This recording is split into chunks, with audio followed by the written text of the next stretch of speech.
Europe 1, il est 9h03. L'interview découverte de Caroline Roux. Caroline, ce matin, vous recevez un homme qui est malentendant, mais qui n'est pas résigné, loin de là. D'ailleurs, il vient de créer une application pour que les sourds puissent entendre. En ce moment même, vous lisez sur mes lèvres, mais dans la vie de tous les jours, on n'a pas toujours son interlocuteur en face de soi. C'est pour ça que vous avez mis au point une application qui permet aux sourds de communiquer par téléphone, parce que le téléphone, pour les malentendants, c'est l'enfer.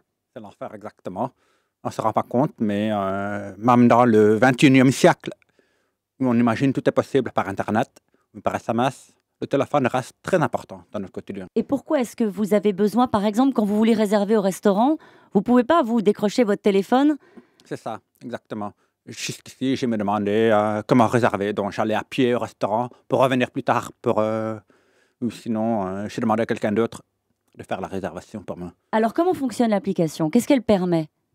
Alors, l'application aujourd'hui, elle permet de transcrire la parole en texte de façon automatique et instantanée. Donc, tout ce que je fais, c'est que j'ouvre l'application sur mon smartphone et je lance un appel, j'appelle un restaurant. Et ce restaurant n'a pas besoin de l'application, juste moi. Et quand elle me répond, ça écrit ce que la personne dit au bout du fil. La personne qui est à l'autre bout du fil ne sait pas forcément à ce moment-là que vous êtes malentendant. Exactement, on peut définir le handicap comme étant un facteur d'environnement. Donc, si moi j'arrive à téléphoner, à me faire comprendre et à comprendre une personne, je ne me sens pas forcément dans une situation de handicap. Bien sûr, je reste malentendant, je suis toujours malentendant ou sourd, mais le fait que l'environnement soit accessible améliore beaucoup le quotidien des personnes qui ont un handicap. Alors, il y a des sourds, des malentendants qui ne parlent pas. Pour cela, est-ce qu'il y a une solution avec votre application? Alors, deux choses. Oui, effectivement, pour les personnes qui ne s'expriment pas à l'oral, ils peuvent répondre en utilisant la synthèse vocale de mon application. Ça veut dire que j'écris un message et vous l'entendrez au bout du fil. Et sinon, il y a aussi ce qu'on appelle le centre-relais téléphonique. Pour ces personnes, ils ont un écran en visioconférence. Mais ça, c'est en développement en France. Ça n'existe pas encore. Vous vous souvenez du jour où vous avez eu le déclic?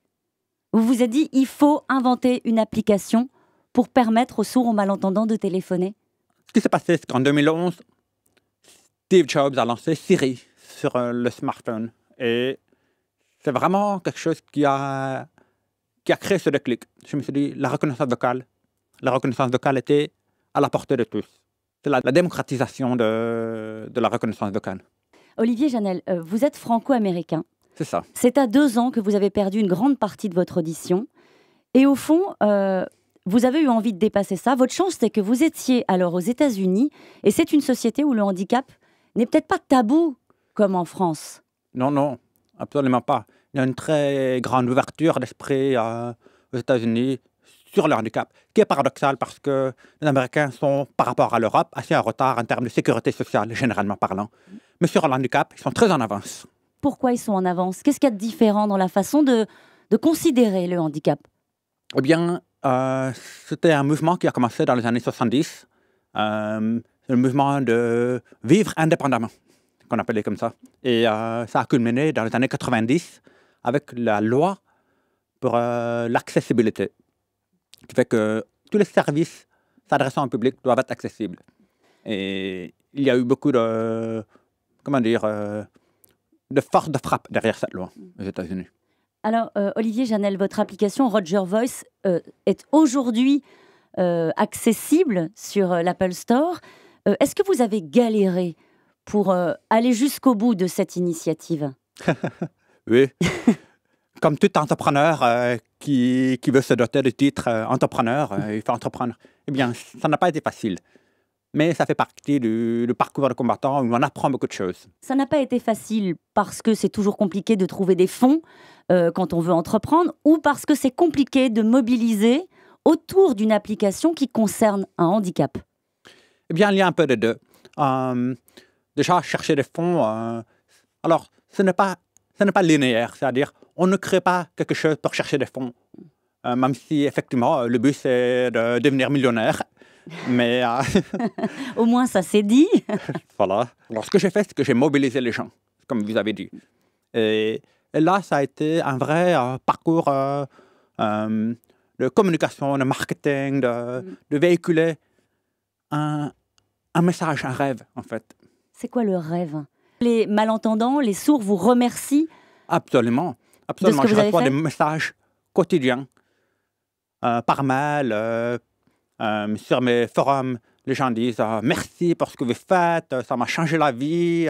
J'ai appelé ma femme, elle était en pleurs. Je n'ai pas téléphoné depuis 15 ans.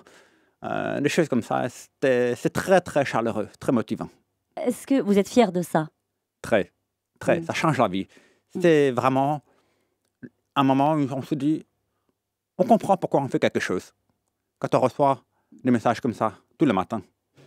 Vous rêvez de quoi aujourd'hui? Je pense qu'en termes plus larges, il faut que les gens se disent, peu importe comment nous sommes, qui nous sommes, il n'y a pas raison de ne pas se sentir capable de faire quelque chose, d'aller chercher des moyens pour le faire. Et vous l'avez démontré. Merci beaucoup, Olivier Janel, d'avoir été mon invité. Vous êtes la preuve vivante que d'un accident de la vie, on peut faire des grandes choses. Merci beaucoup. Sûr.